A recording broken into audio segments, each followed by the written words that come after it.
Hello, everyone. Sorry for the delay. I'm here. I'm back today, and I found a nice little one-nighter to do.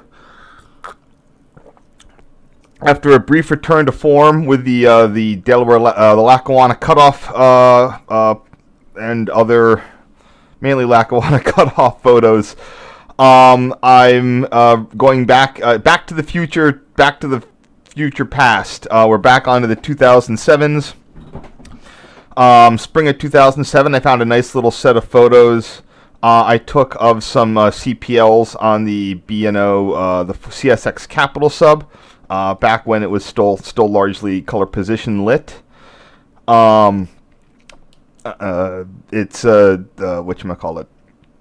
The two air locations are the one of them is sort of my name is another naming boogeyman.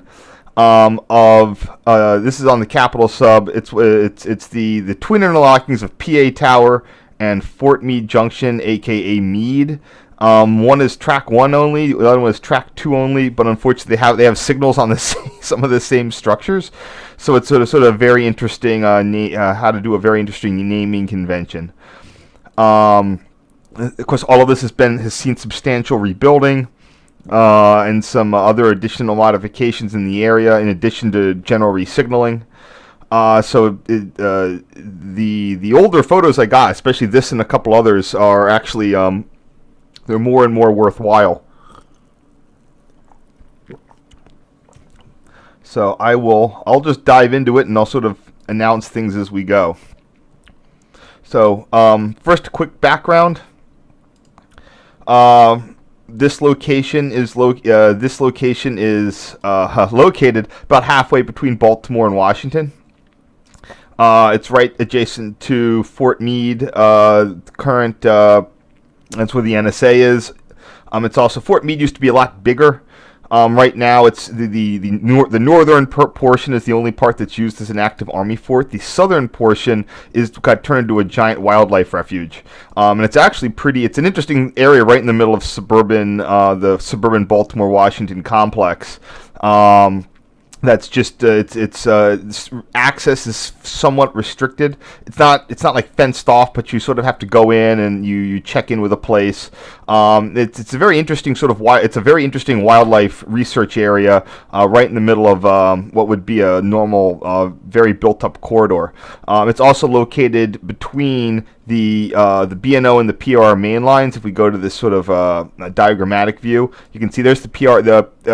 People don't quite realize that the PRR, the old Philadelphia, Baltimore, and Washington current northeast corridor, cuts very south. When it comes out of Baltimore, you're going almost due south past the airport, and you curve around the southern side of this wildlife refuge right there. In fact, when you're at Bowie, you're still pretty just interesting. It's like when you think you're normally if you had to say point on a map of where Bowie is, Bowie the junction, Bowie Tower, Bowie Station. I always think it's sort of somewhere down here.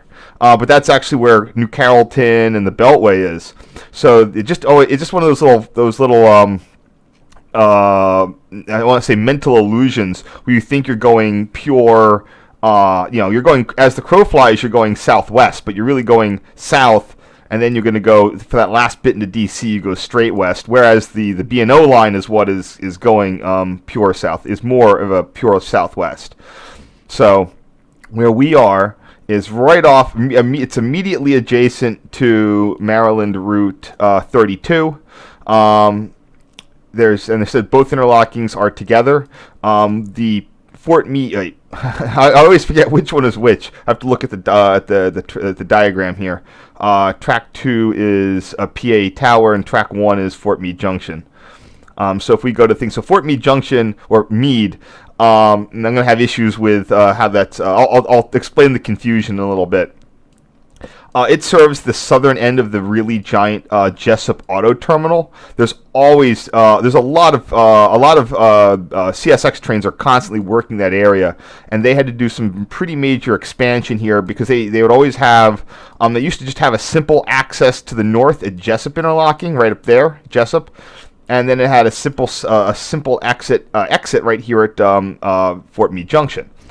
and there would almost always be a train out on the strung out over the main line as they did the auto terminal switching work. You can see how big this auto terminal is. It's got, I think that they expanded it from one auto zone to two. And in fact, it looks like there's even a third parking area right here. I'm not sure if there's an unloading ramp or it's just overflow parking. But this auto terminal is massive.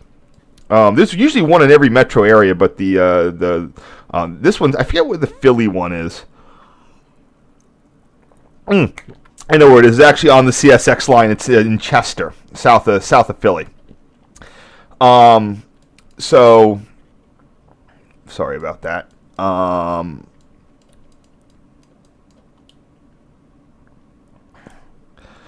So that's what MEADE or Fort Meade Junction handles, and they said how it had to do is that they actually had to run a third track out so trains could do their switching movements out on the main line. They even put a little extra switch, and then they ran that third track all the way to the older Savage interlocking.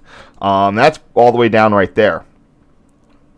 In fact, I need to update the line diagram for the limits of Savage as it got extended pretty far.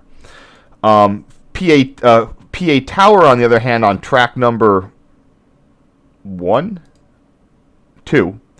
that serves a Vulcan Materials, which is an aggregate quarry, or not a quarry, it's an aggregate unloading site. Cars of aggregate are brought there, and then they are dumped and transferred to trucks. At least I'm pretty sure that's how it goes. Unless they are the trucks are coming in, but that looks like a loading thing for trucks. So it's one of the two. Yeah, it looks like that they. Oh yeah, it looks like they dump it there and they load it into these things and then eventually into that hopper. The siding on the south end of it also is used for a municipal waste loading dock, and that's pretty extensive too.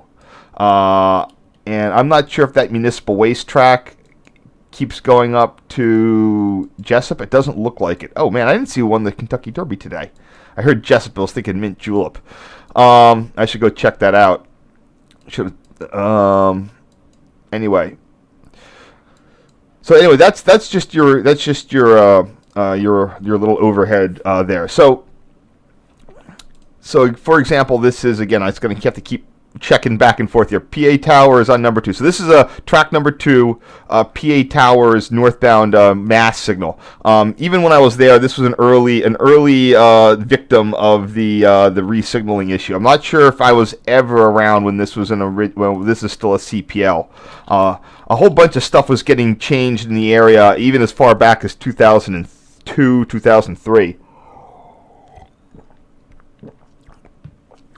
As we go on, I'll talk about some other little interesting tidbits.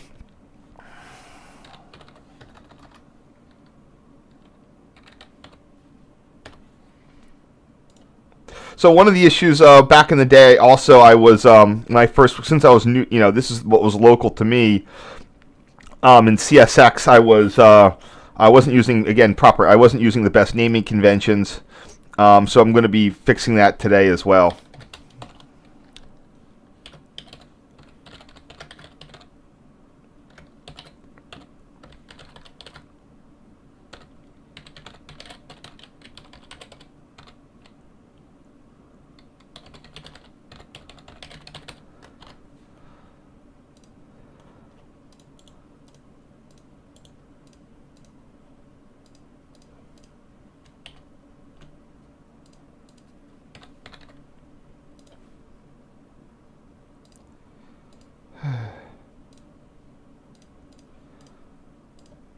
Just double checking everything. Okay, here we go.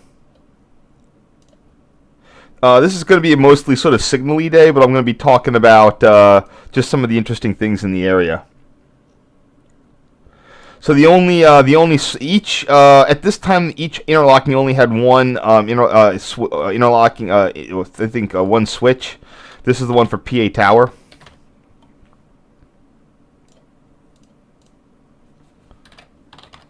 Typical silver painted CSX GRS Model 5H.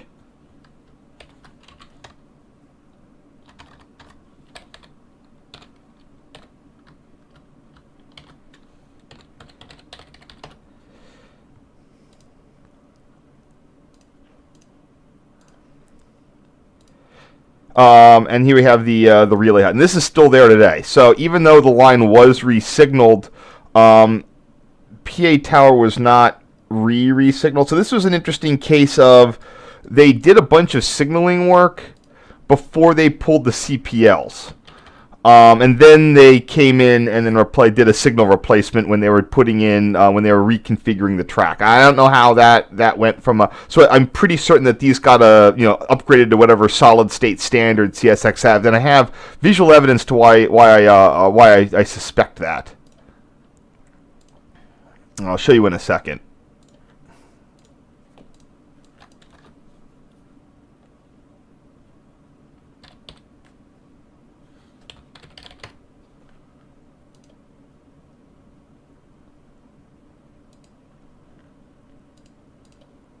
I do have some newer photos of PA Tower. I'm interested because I'm wondering if that graffiti, how long that graffiti was there.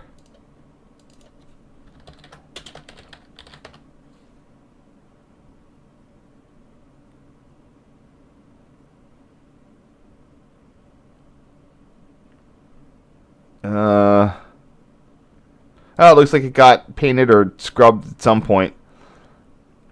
Yeah, that's it today. You can see it's a little bit sun worn by now because that's one of the CSX still uses this style of relay hut today, but that style has been going. Like it used to be, those are all new, and now some of them have been there for the better part of 20 plus years.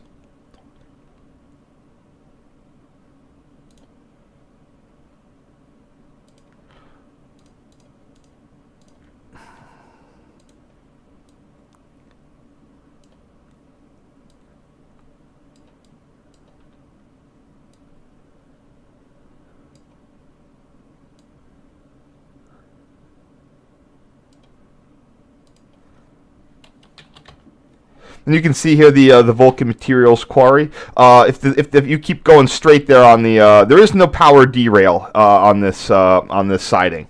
I'm pretty sure that's active today. I guess there's no grade on it, or it's an upgrade to get up there. And there's the your southbound dwarf signal. It's a CSX four stacker. Unlike Conrail, CSX uses I think it's red over green on a dwarf, because this will do virtual heads, will be a medium clear, and then green over red on a dwarf is slow clear. I'm not sure what this gives. I have to look at it.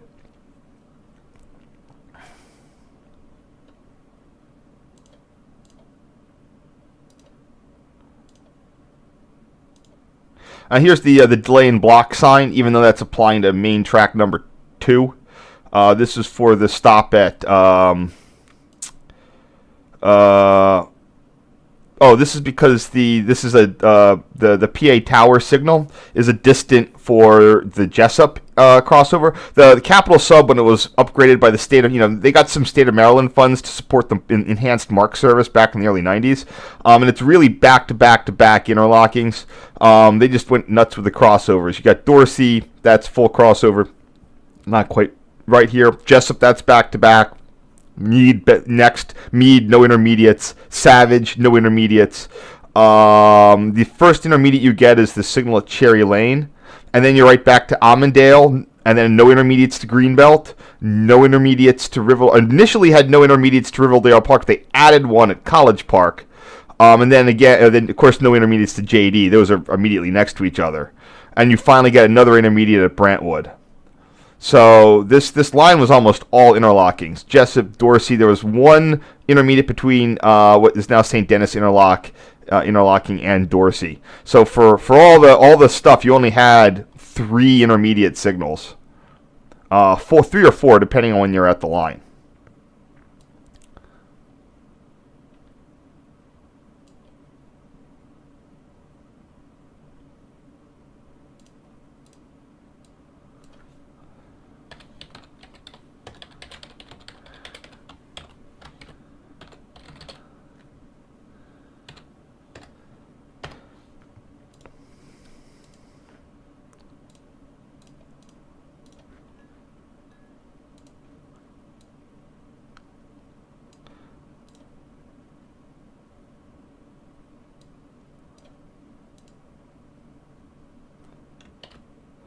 trying to get this straight in here. Yeah, you can see that there's no derail, but like I said, the looks like there's a slight upgrade between the signal and the main line. So I'm guessing that CSX didn't consider that to be a rollaway rail car hazard.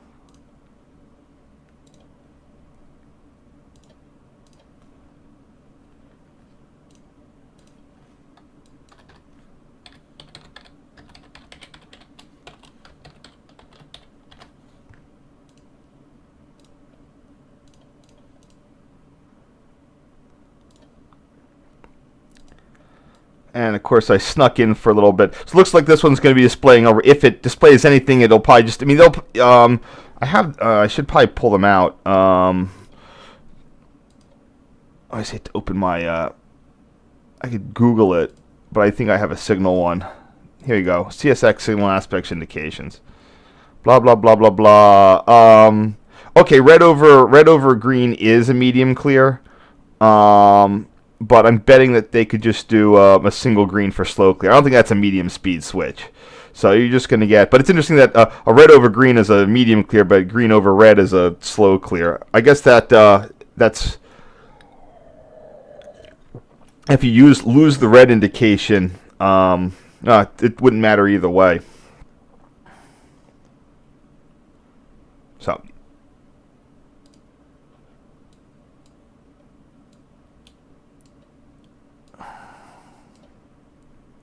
You can see the Savage Mark station down the back there in the distance. The platform shelters for it.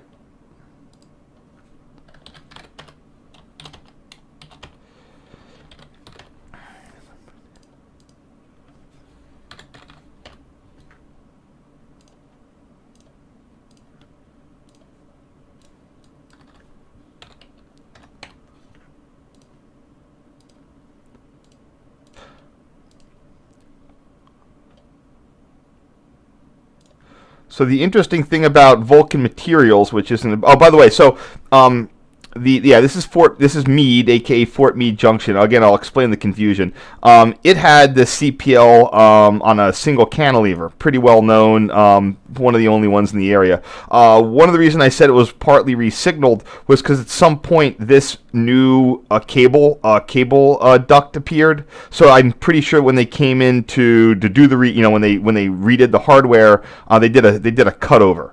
That wasn't always there. That appeared in the early 2000s. So CSX in this area was still doing signal preserving resignals up, and we're going to get to another one later today. But this was sort of the last gasp of them not just putting in all Darth Vaders everywhere.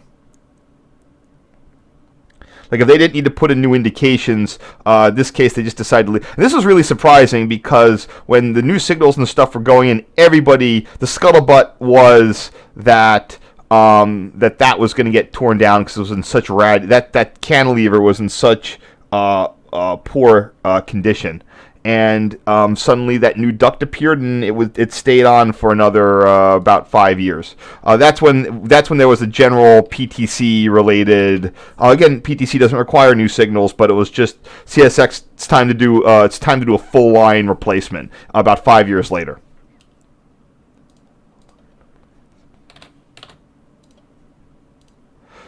So instead. At the time, I thought that interlocking was called Fort Meade Junction. Hold on one second.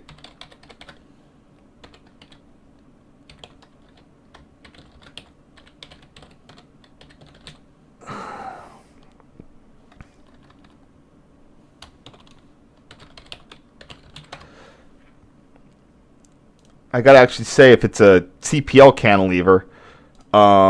because there's a new cantilever there that's not CPL, and for MEADE. Here's a neat thing. Check this out. It's an actual Baltimore, Ohio, 19th century milestone. That's a legit milestone, made of stone. Look at that. I'm betting that's still there. It's got to still be there. Well, I don't know. Maybe did someone steal it? Where would that have been?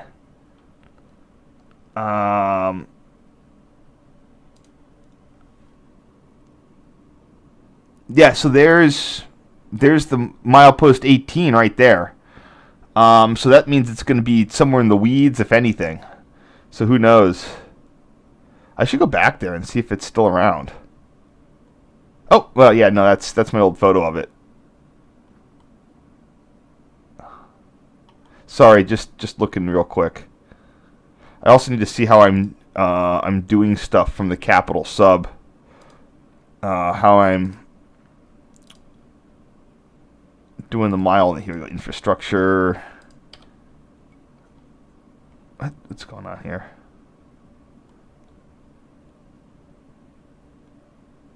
I might have moved some of these.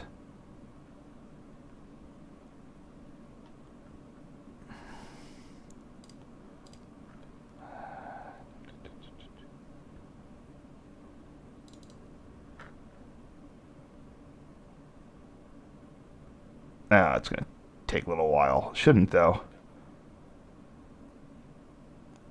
I have my own folder for the B&O stuff. Cumberland sub. I guess, that's really weird. Yeah, okay, I should be probably doing milepost. Alright, whatever.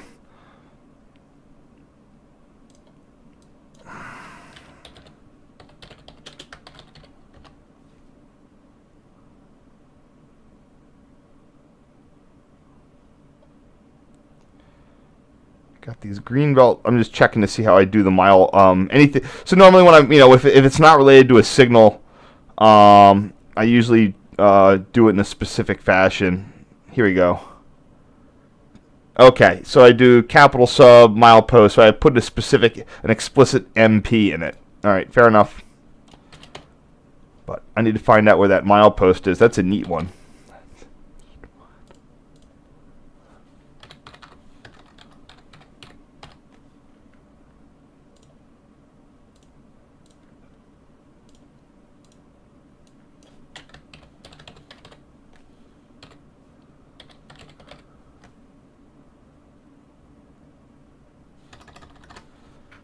What track is that? I always forget which track. Track 2.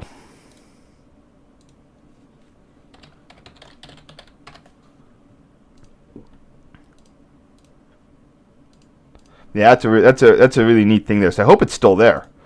I bet it is. I mean, those are pretty tough to steal.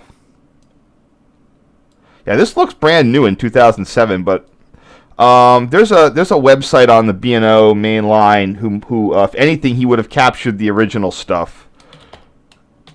I can try to find it. It's one of those websites that I need on a regular basis or an infrequent basis.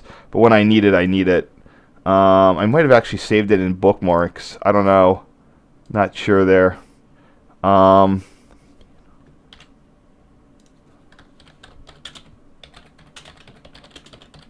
There's a guy who does like photo tours. Oh, there it is. Okay. And you can go right to the area. B&O Washington branch, 16 to 18. Yeah, this guy. I unfortunately he does like a couple updates a month, and I sort of forgot to keep checking in on it. But he might have photos of this. I should mention that sometimes this is called Annapolis Junction because there was a branch, I guess some sort of branch to Annapolis.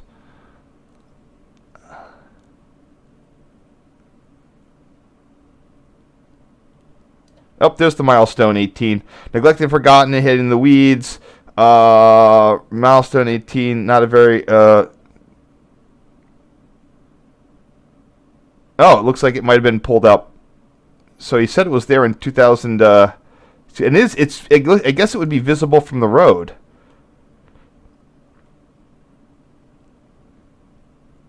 Sorry, a lot. Oh, here we go. In 2004, that was the mast signal.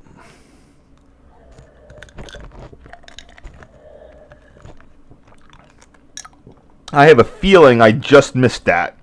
Because all the stuff I'm seeing, it looks pretty new.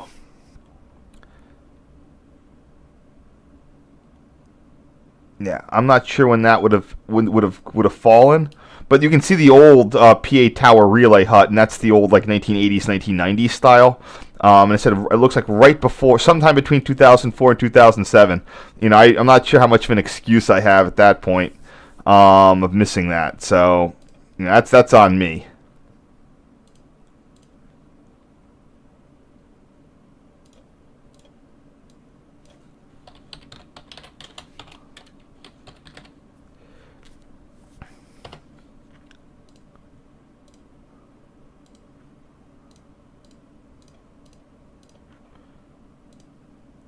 So the neat part, again, I apologize if I'm taking too much time here,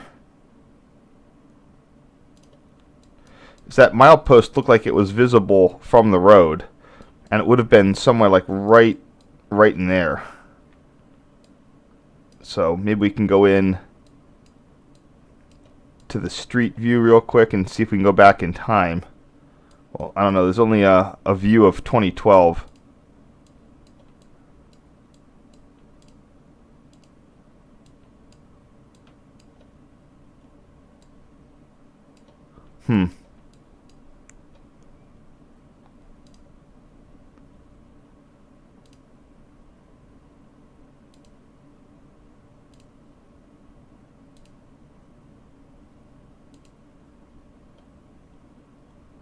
Sorry. Now I'm interested. Okay, there's milepost 18 right there. There it is right there. So the old one would have been right in here, and looks like in 2012. I'm having trouble seeing if it's there.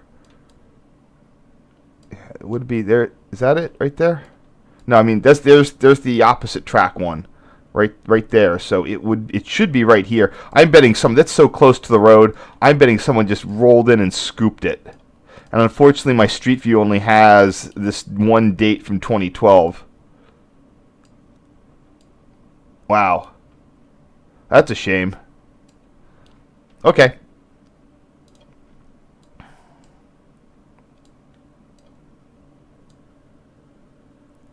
Yeah, I'm not sure why there's a delay in block, like a little stick sign, when there's one on the mast.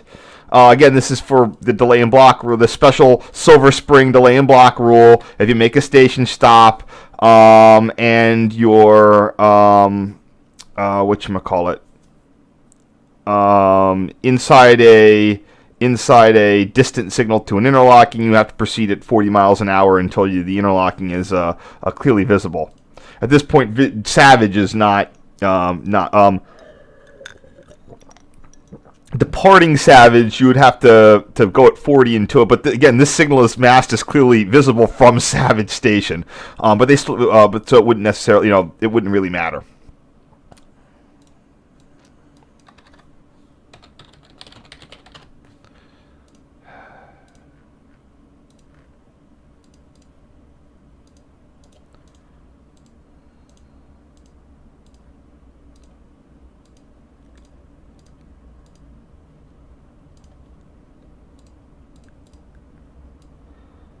And here's another one, just a little wider view. Oh wow, yeah, it's right. That the milepost is right there. It's huge. I thought it was this little thing in the weeds. Yeah, someone yoinked that. I mean, maybe CSX yoinked it. I don't know, or a museum got it. But that is that's pretty obviously there. It is. So by 2012, someone had stolen that, or it got saved, or whatever.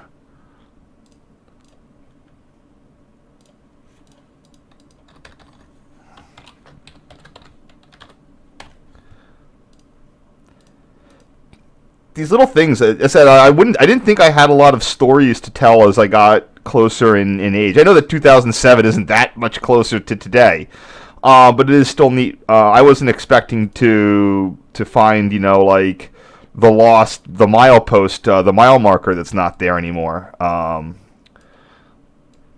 Again, I'm glad. Okay, so here we are back at MEADE's B&O cantilever in its intermediate state.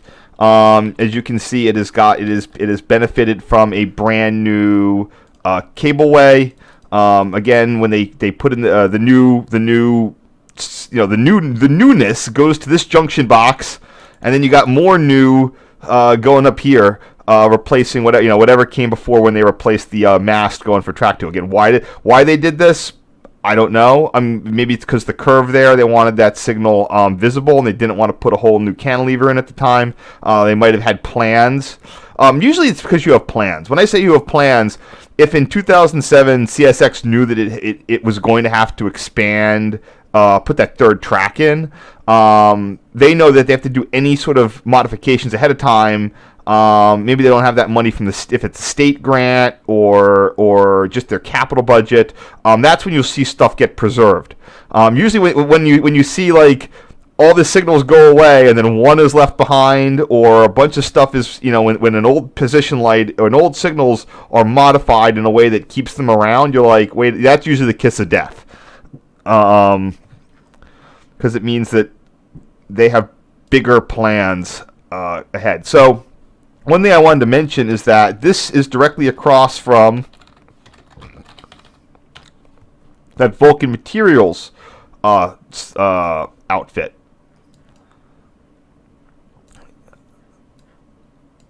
Yeah, so just FYI, that milestone would have been right in there, and it was pretty obvious, and it is no longer with us. But forget about that. You can get right up and close to the cantilever then was there, and it's been replaced by a new cantilever. The neat bit that I want to point out is that Vulcan Materials has a captive switcher that they use to switch their cars, and it's a U23. Looks like it's Conrail number 2779, and that has been there for ages. I have a I have photos from 2022 of it in action, so I have no reason. And it's the thing of, I have some photos of it, but the problem is that it usually hides behind the aggregate tipple. The loading thing. So even if you can roll up right close to it, but it's always kind of hiding. So you got to go on a work day when they're actively switching the plant. I'm sure there's a jillion photos. It's a known location. People go there. I just have been derelict in getting good photos at number 2779. And I'm gonna mitigate or not do that. And I've come out here a couple of times before, and in hindsight, I probably should have gone and gotten pictures of Vulcan, the U-23. There are not a lot of U-boats out. They vanished quick for a wide variety of reasons.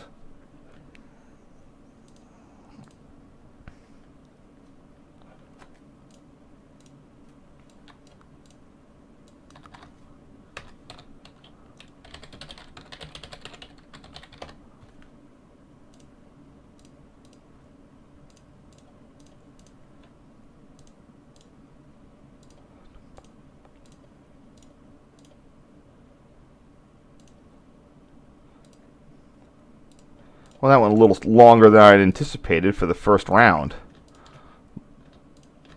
A lot of stuff to discuss. This is going to be a slightly shorter set. Slightly, not a lot. Let's see what's going on in the chat. I apologize if I've not been around.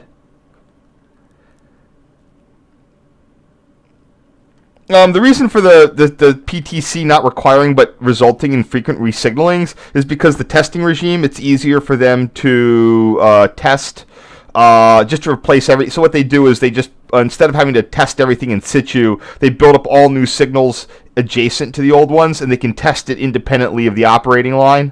And that's been the game changer. It used to be that they would put it, they would build the new relay logic. They'd have a cutover day, and then they do all the testing immediately right then.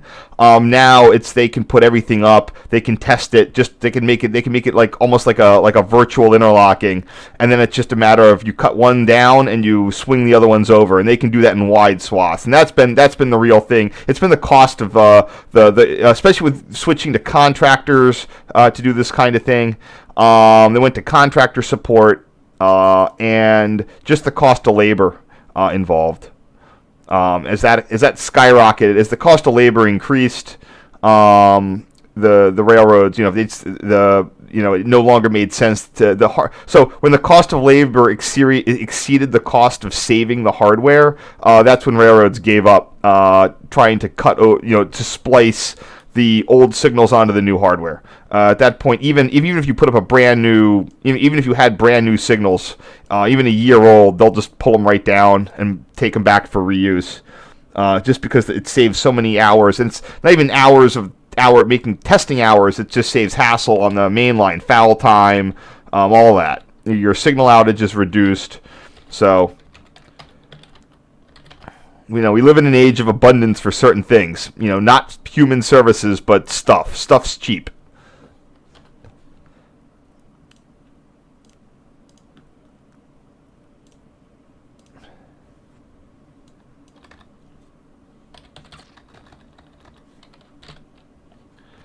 Keep forgetting what track that is. Track 1.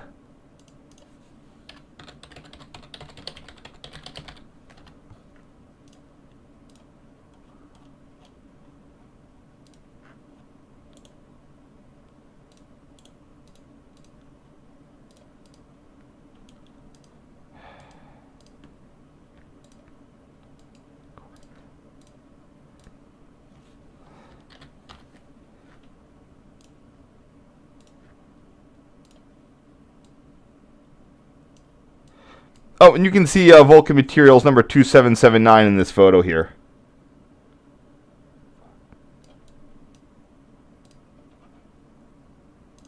There he is, just hanging out behind the thing. I don't know what the reporting mark on that is. VULX 2779. Yeah, it's always hiding behind that loading dock. Loading tower.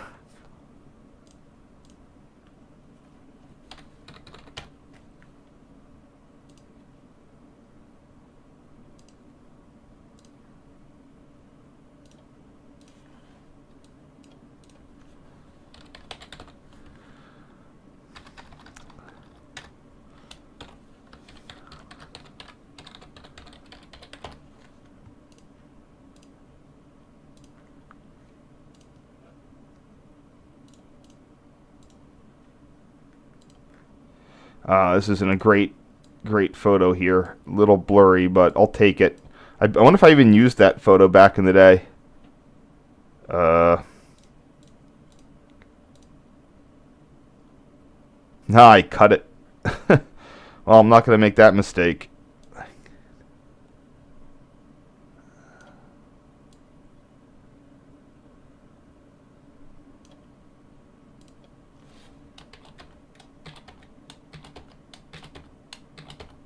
Yeah, this, even though it's a little soft, it shows how they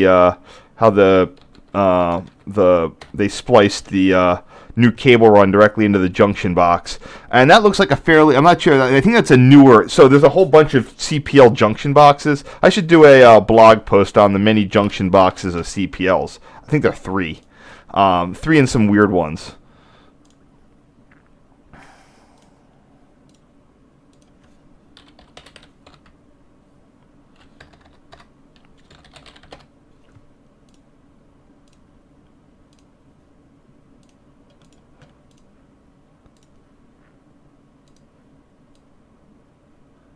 And there you can see some of the municipal waste gondolas. So this is the real vexing thing from the naming convention part, because you have a single cantilever mast with two different interlockings, a apostrophe interlockings S apostrophe signals on them. And they even have two different cable runs going to them with two different things. And also there's a PA Tower dwarf right there. I mean a MEADE dwarf. So gonna be interesting how we can deal with this. I might just say MEADE because they have the majority of the signals. Let's see.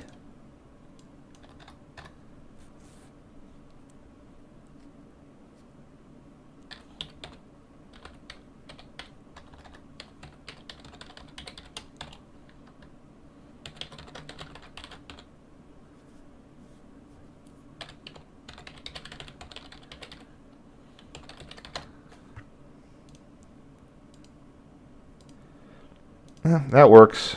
Oh. And like I said, you know, it was, when you drove over, you could always see it. And also, they were just, you know, getting ready to expand it. You could always see a CSX train having to switch on the main because of just insufficient capacity. And that probably was annoying for the dispatchers. Not only was it blocking it, but you'd have to give all sorts of instructions for being able to reverse within an interlocking. It would just been I could just see that being an absolute disaster.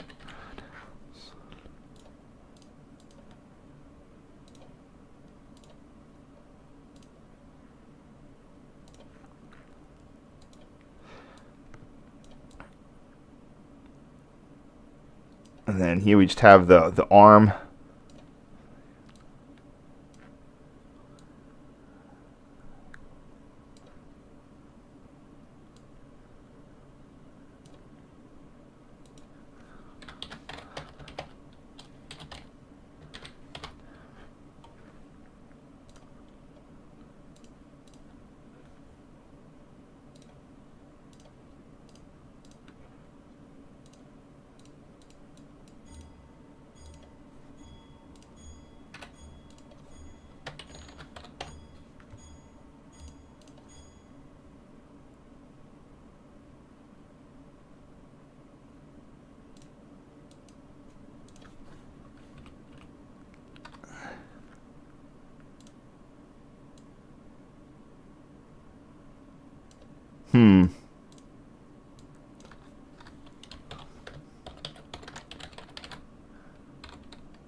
There we go.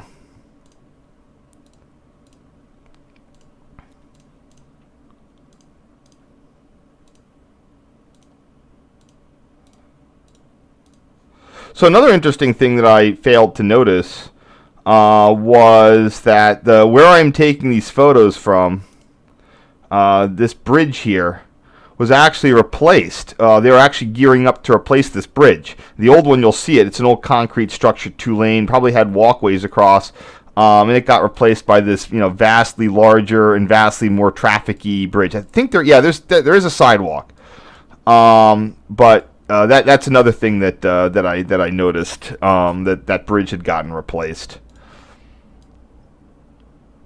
Here we have this again. This is Fort Meade Junction for track 1.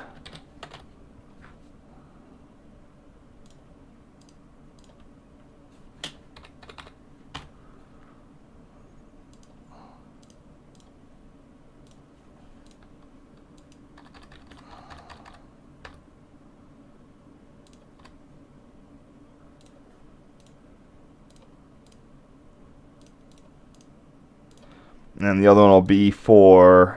these are all soft. I don't know why these are all soft.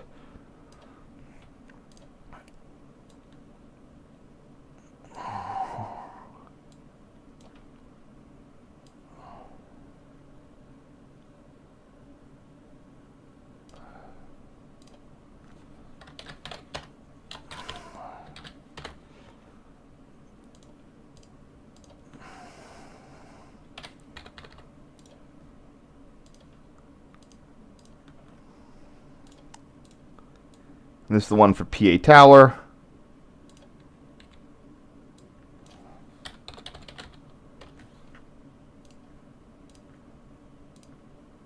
Note that this is a modern style cantilever. That means it would have gone in the 1992 resignaling.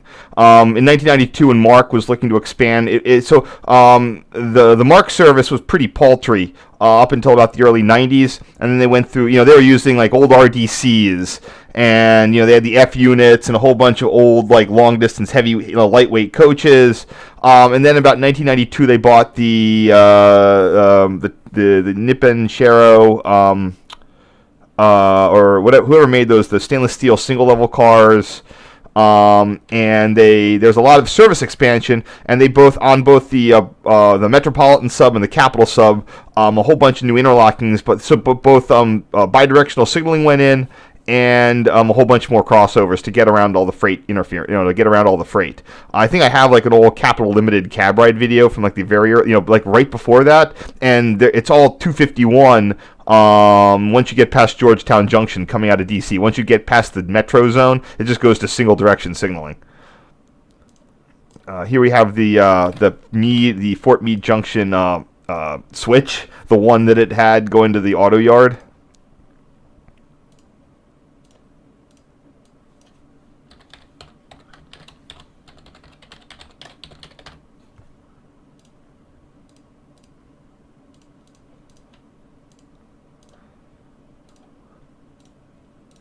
Quite a bit of mud pumping in this area, it looks like.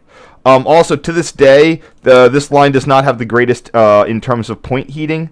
Some of the interlockings have powered point heaters, and they've been slowly adding them. But even for around, a lot of the less important ones would just use the smudge pots, and there's a smudge pot right there. That's where it's a thing full of kerosene they set on fire under the rails.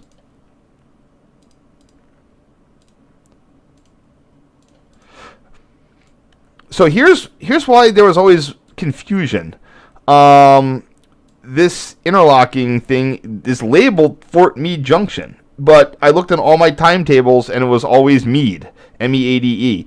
I'm betting when I started putting this in, I just saw Fort Meade Junction, so I kept labeling it. Oh, that's going to be the new name or whatever. This also looks like it's not in service yet. It's got to be. I'm not sure if they were, and there's also additional construction for the bridge replacement. So I don't know exactly what was up or why they labeled it that, but that's what caused me a lot of confusion. But I checked in everything and it's still MEADE. I think that maybe I assumed that they were relabeling it or something.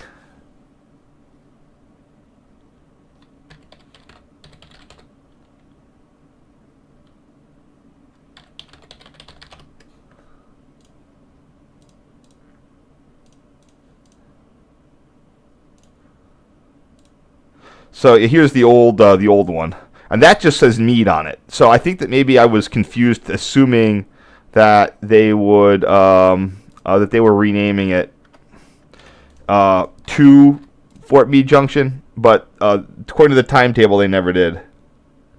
Maybe there was a plan to merge to get rid of PA Tower and create a unified one that never happened.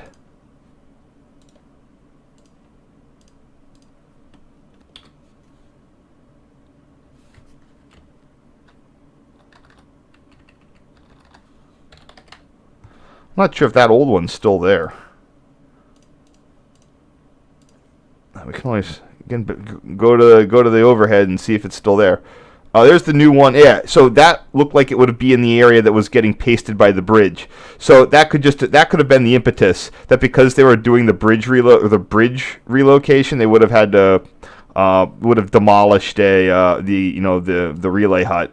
So they got the state to pay for it. Who knows? This isn't a great angle on these guys at all, but probably because I was constrained.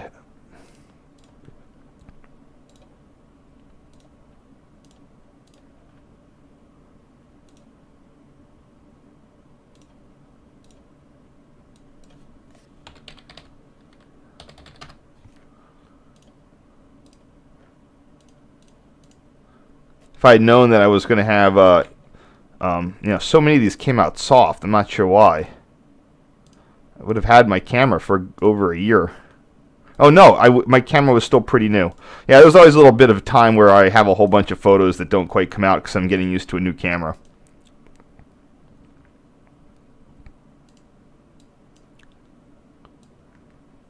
I'm going to attribute this all to MEADE, even though the cantilever is shared.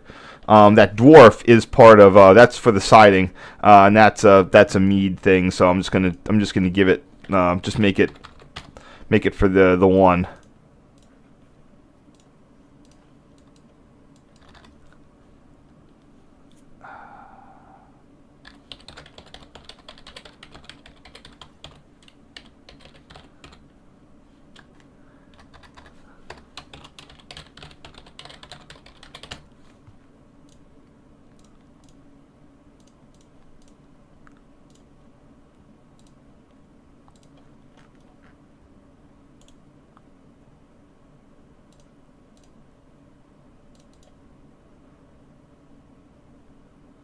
All right, just making sure I get everything.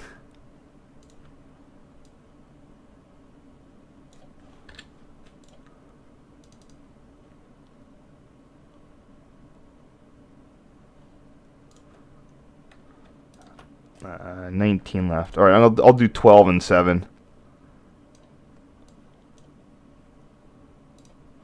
Let's see what we got here. Anybody else come around?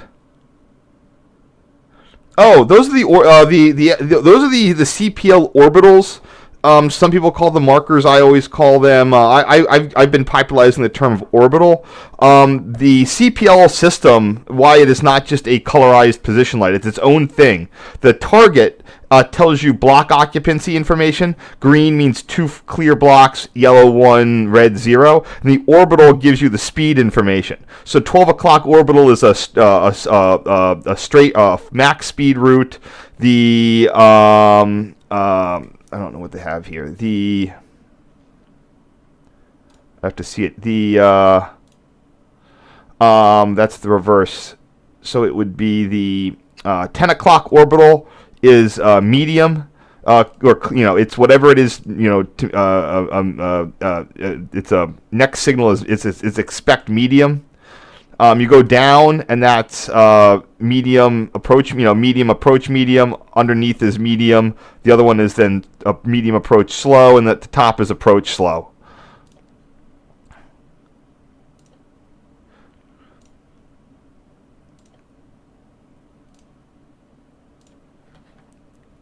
So this one here with the 6 o'clock orbital on the dwarf, that displays, either this means that this one can display a medium clear for the switch.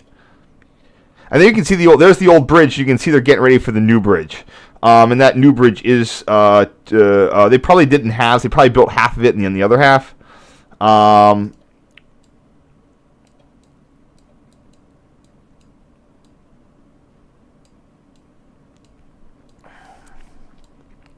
But yeah, I've tried to go back on Google Street View, but that they don't have any they don't have any 2008 one. So I'm probably gonna want to cut this to get the old bridge instead of just the signal and the other guy there.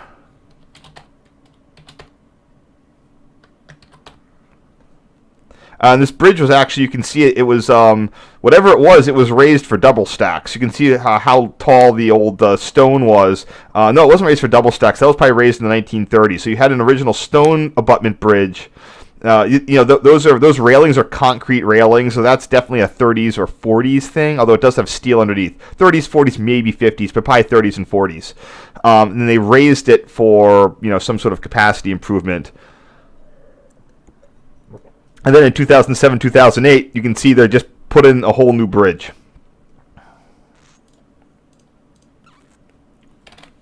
So I'm even though I should have gotten down here for that mass signal that got replaced, I'm glad I still got down here. And I'm betting that a lot of the resignaling was paid for by the state or whoever to do this bridge project.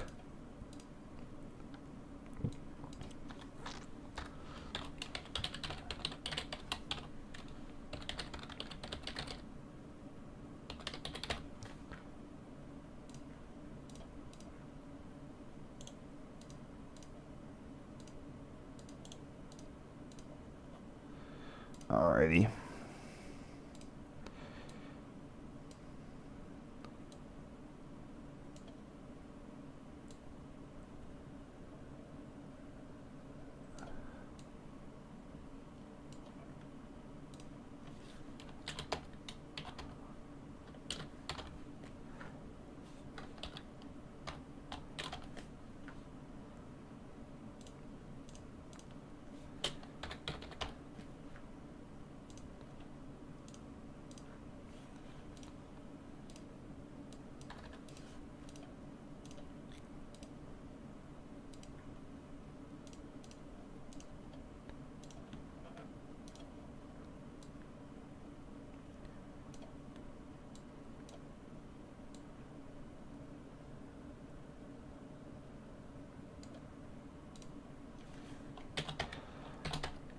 So it's a little backlit.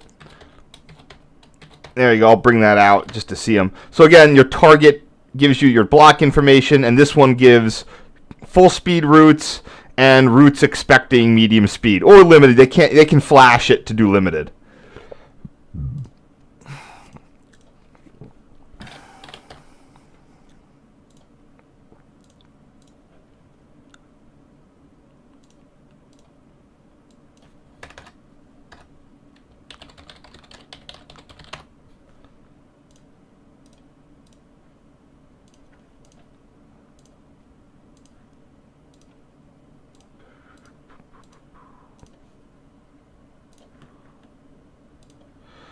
And just a better photo here of, yeah, that old interlocking hut would have been right in the way of the bridge replacement. I'm betting that had to have had something to do with it.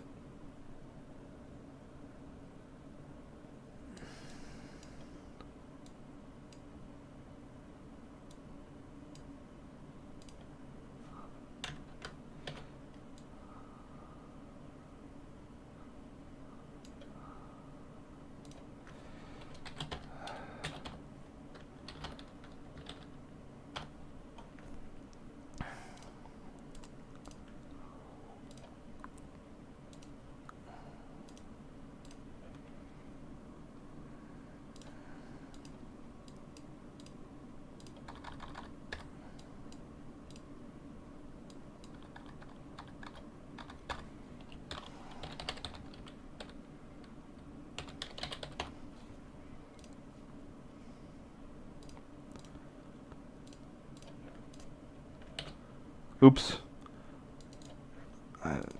Still on a higher resolution. There we go.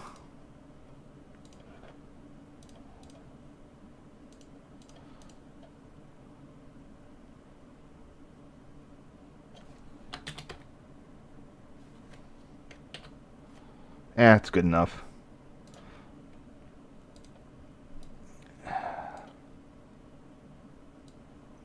Yep, that matches right up there.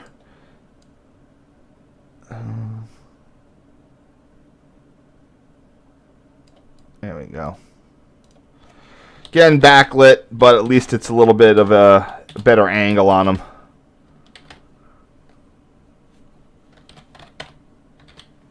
There we go.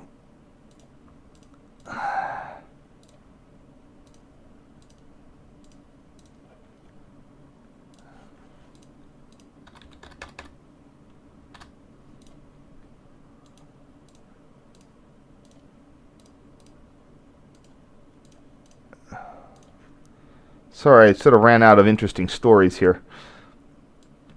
It's a real shame. Like CSX was really just sort of like Conrail in a bunch of areas. It was nice that you had this one last gasp in the early '90s in the B&O zone. This is when crew, when the old guard still had enough sway to keep their style of signals on their division. Probably for safety or whatever. For whatever reason, right around that time is where the bean counters managed to take over, and at that point, none of the new projects. So the right after this, at Viaduct Junction, that got color light signal. When Viaduct Junction the tower was closed in 1994.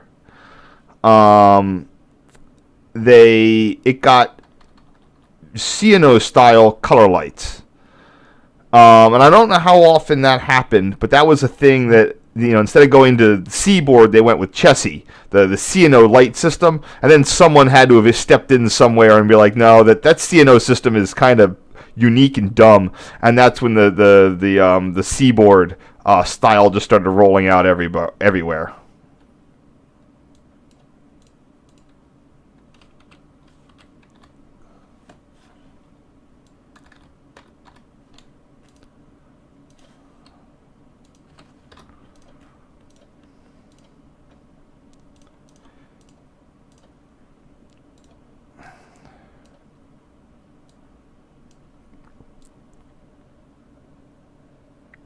Ugh. Just trying to recover these from the pit of backlitness. There we go. I wonder how I did originally. I should go check out my original work on recovering the backlitness.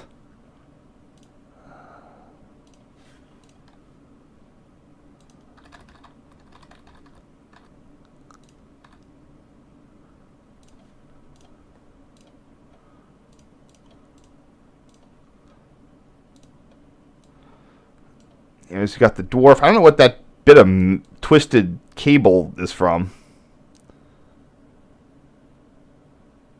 Not sure I care, but I guess I'll capture it. At least some of it. There he goes.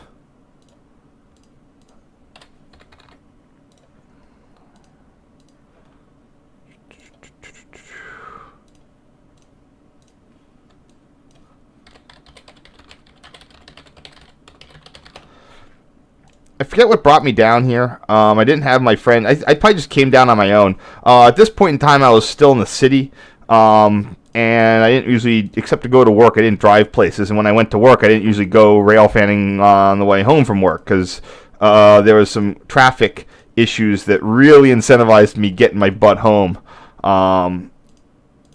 as soon as I possibly could in those early years.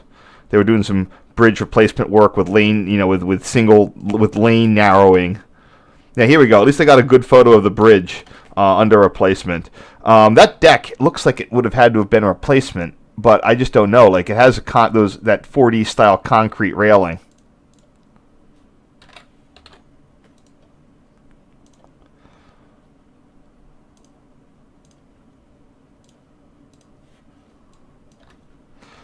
Name of the I gotta check the name of the street that uses it's like Dorsey Run Road or something. Oh, Guilford Road. All right, there you go.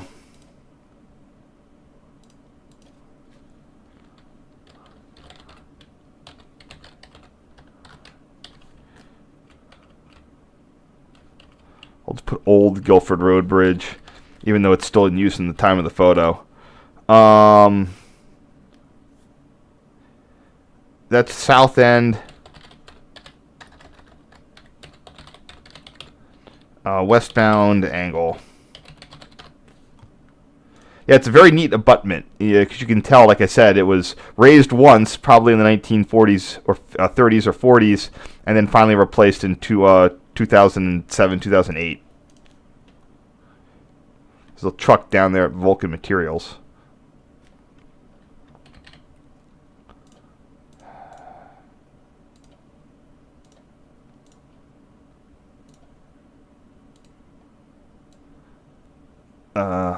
Why did I take a picture of the dirt? Did I even save this? Oops, that's not what I wanted. No, I didn't take a picture of that. I didn't save the picture of the dirt. I think it's just a lot of clay. Whatever. Fine.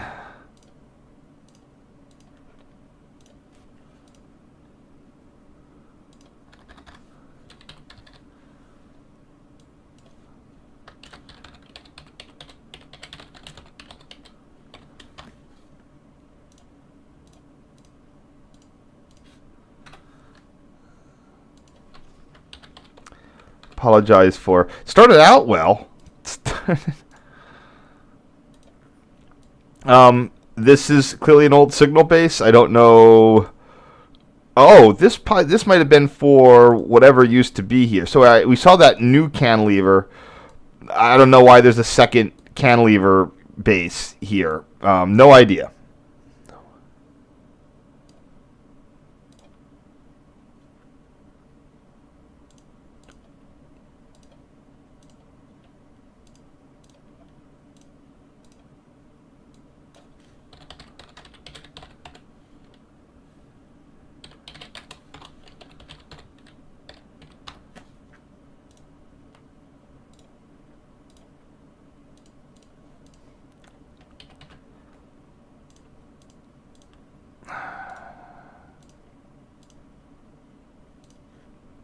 last of this set. Oh, there we got our Vulcan Materials U-23 and the cantilever, or the bottom bit of it.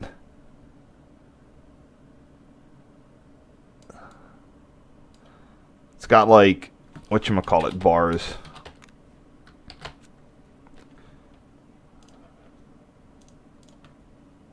That's Maryland 32. So there's two bridges here that you walk under. The first one there, the Guilford Road, and then you're under Maryland 32.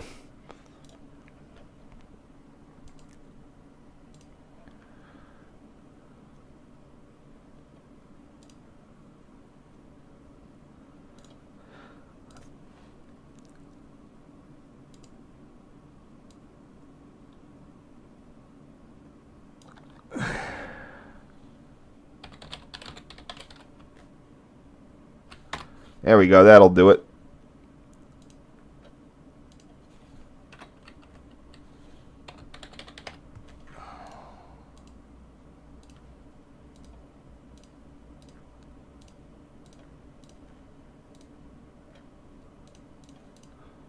Next. Oh, that's it for this. That set. We just got 7 more coming up here.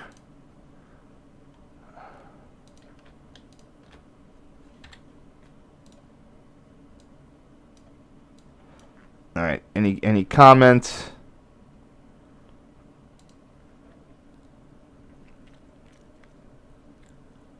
I don't know. It's just a thing where there's certain things that you don't really need. Like, what did I throw away? I threw away something.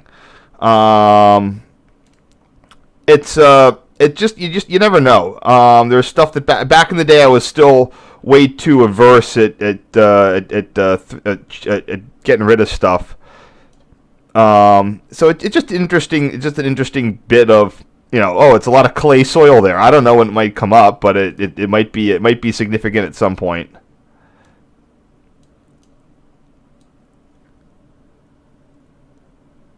There we go. Here's the old B&O cantilever, partly modernized with the new cable duct.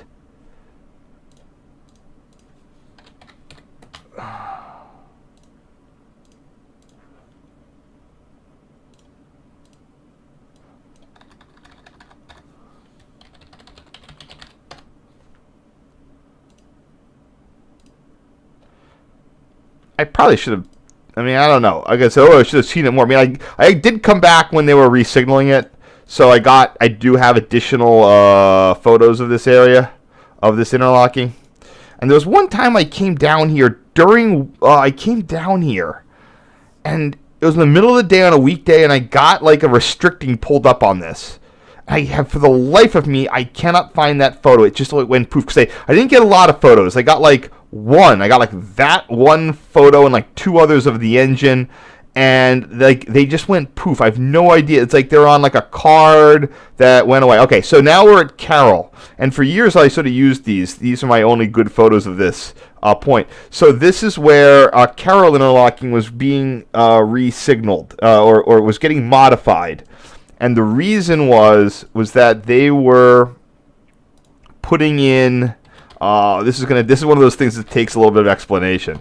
So, but I'll get into this in just a second because it's really neat, and it's like we had nice things for about 5 years, and then we stopped having nice things. So, where does this matter? Oh man, we're going over time here. I'm almost done. CARROLL interlocking is not on the Capital sub; it's on the Baltimore Terminal sub. I think it's one of the interlockings that I just give dispensation to for not putting a sub name on.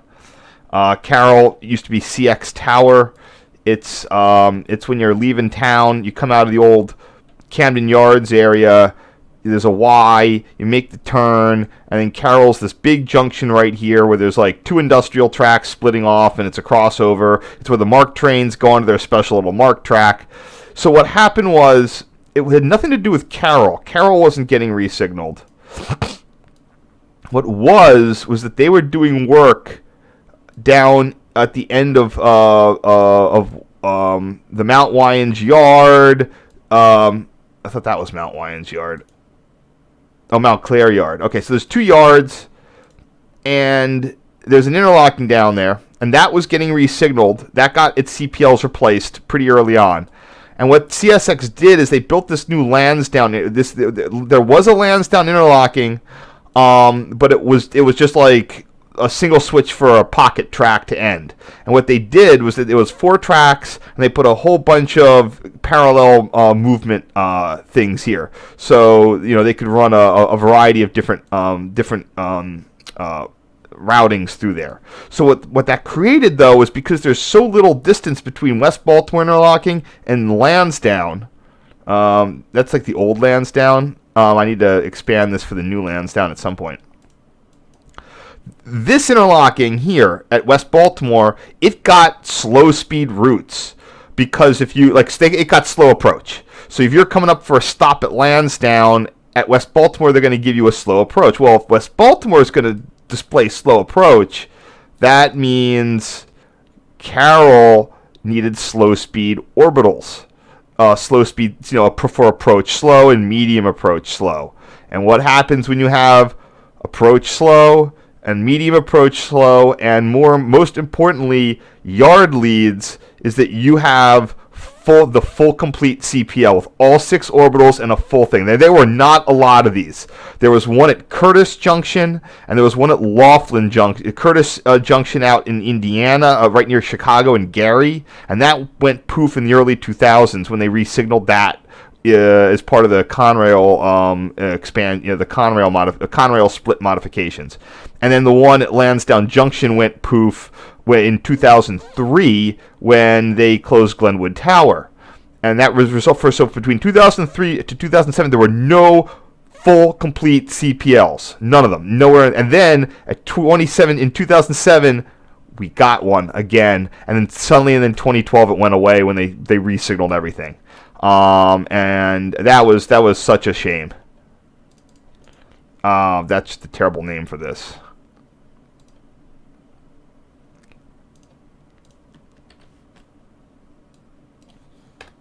I don't know if I'm doing BT sub stuff. Let me see. I got to see what my new policy is. And again, I apologize if this is going a little long.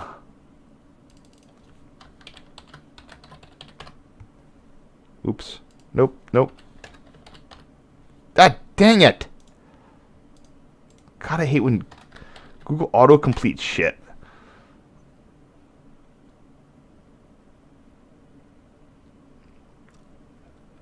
So here are the West Baltimore ones. Do I have the right? Yeah, here they are. Well, at least one of them. Yes, it was only one of the tracks. This siding track got a slow speed. No, it wasn't because of Lansdowne. I'm wrong. I apologize. West Baltimore got a slow speed switch for the siding track, and that meant that at CARROLL you could route into that, so you would either get that track would go straight into it. I think. What am I? It's weird because it would needs an approach slow. Yeah, now I'm confused. Because it would never have needed that extra bit.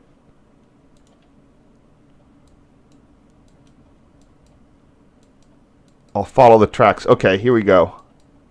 Oh wait, this has been modified a little bit. Yeah, they put a track through. Yeah, I'm not sure. Yeah, I'm not sure why they would have needed to give that a full. Maybe the guys just wanted to do it.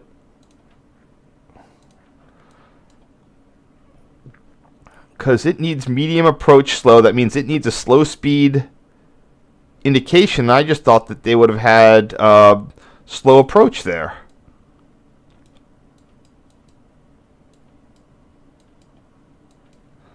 But according to my photos, at least in 20 something or other, 2020.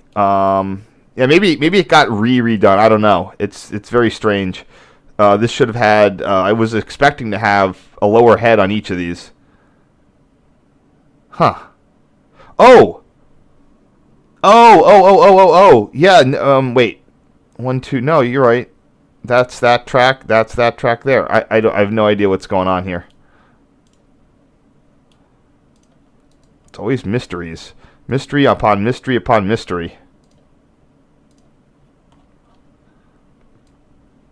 I can zoom in here real quick with the street view just to see if that changed. West Baltimore. I don't know. Oh, there's no way I can see that over there.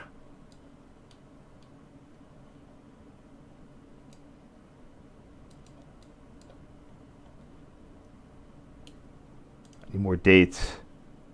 2011. Can I? Yeah, I don't. I have no idea why they have that approach slow at Carroll. You know, got me. And they have it twice. All right. Well. Okay. Anyway.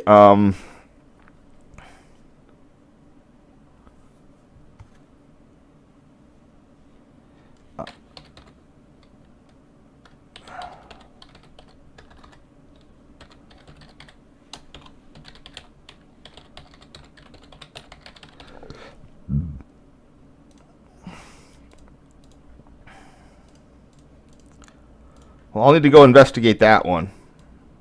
When they finally decommissioned the old Carroll, I went by right after if the new signals have been cut over, and I was with some B&O museum some people who were in with the museum crowd. We found all the old diagrams, all the old the interlocking paperwork in a dumpster there. So they managed to grab it all.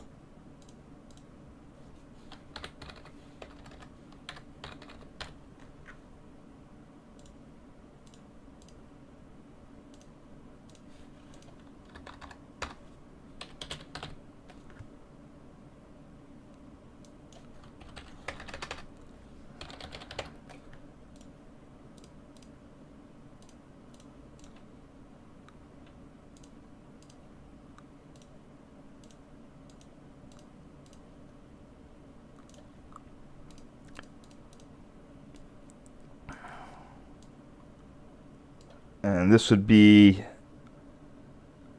I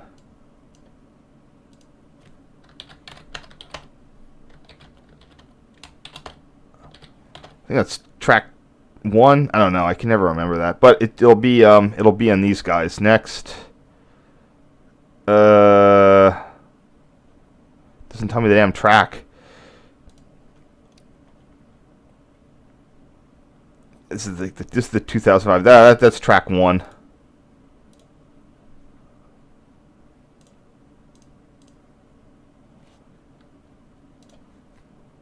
a little bird on the top of the CPL there.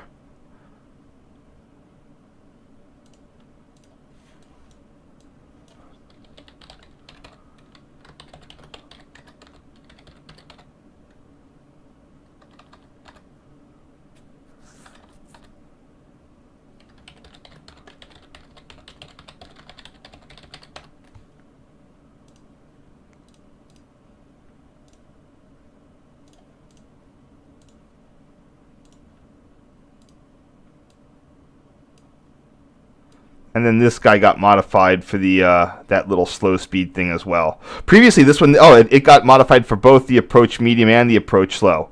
Part of that was because, well, hold on. So I think part of it was that they got rid of an intermediate signal. Or I went back down here in 2009. Let me. This is in 2007, right? Yeah. I'm pretty sure I went back in 2009. Or 2010. So they still had that intermediate one.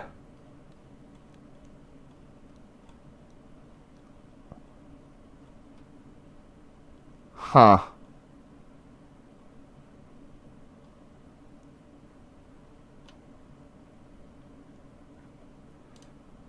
So strange.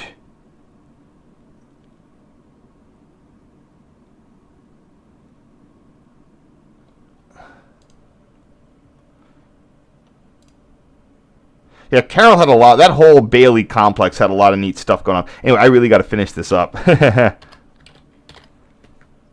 I'm gonna say that's a new full complete because I don't know what I have. I have stuff previous.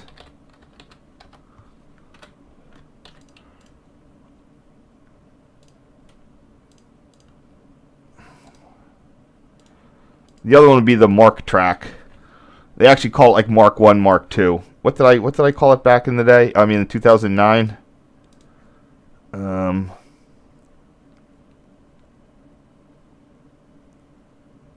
Oh, I used a more non-standard crap, so forget about that. Oh man.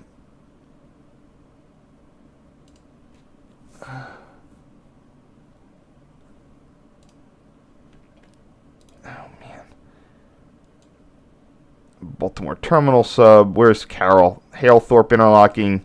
Bailey. Camden. There's Carroll. Yeah, it's Mark 1, so it's like the Mark track.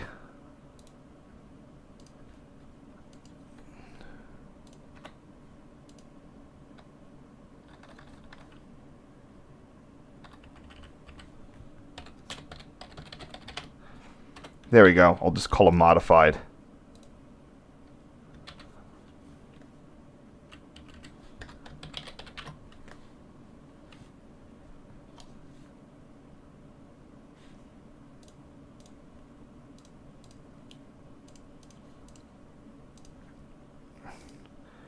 And then here we have track 2, and this is the one that is in the almost full complete, but is in the act of being modified.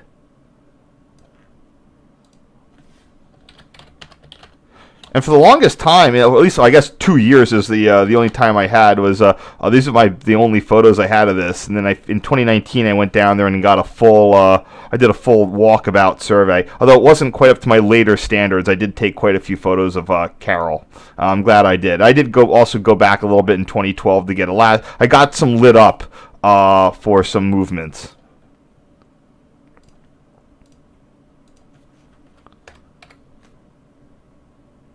And this is the almost. This is a 5 orbital signal with a full one.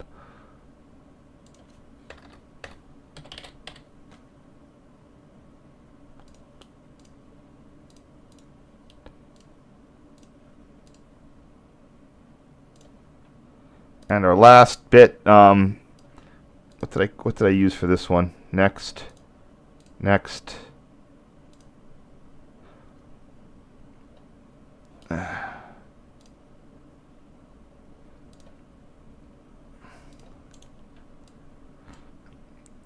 Yeah, it was really nice that they sort of kept Carroll as originals they did for how for those extra years. That was very nice.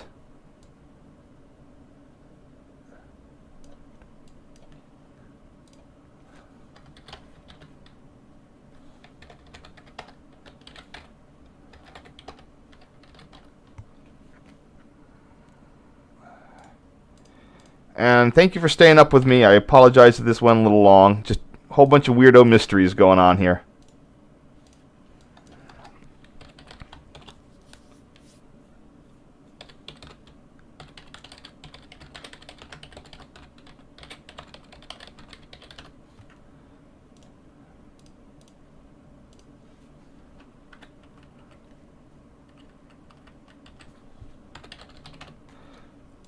All right, that looks good. All right, thank you so much. I'll look into that other things myself. Any other last comments there? Did we pick up anybody else? I've got some context. I actually have one on Amtrak right now, and it's nice to get some stuff. They'll all get questions answered. I mean, 9 times out of 10, though, it's sort of like the questions I have are not quite the things that what do you call it? They're not usually interested in the things that like, oh, what was this thing or why? It's like a lot of times they weren't there or whatever. But sometimes you get the answers. A lot of times, just remember that stuff is there's a lot of people, as I've explained before. As long as things you can be non-standard and still be safe. some people always, well, why they did this over here, or that doesn't make sense, or why can they do this or here? And it's like, well, as long as it doesn't make something unsafe, you don't have to, you can make things a little non-standard. So anyway, I'm going to head out, and thank you all for watching. Where am I here? Have a wonderful day. Later, and I'm not sure when I'll stream again. Maybe this Thursday night. We'll have to see if I have time. But I might be able to do another one-nighter this Thursday. So have fun, and see you the next time.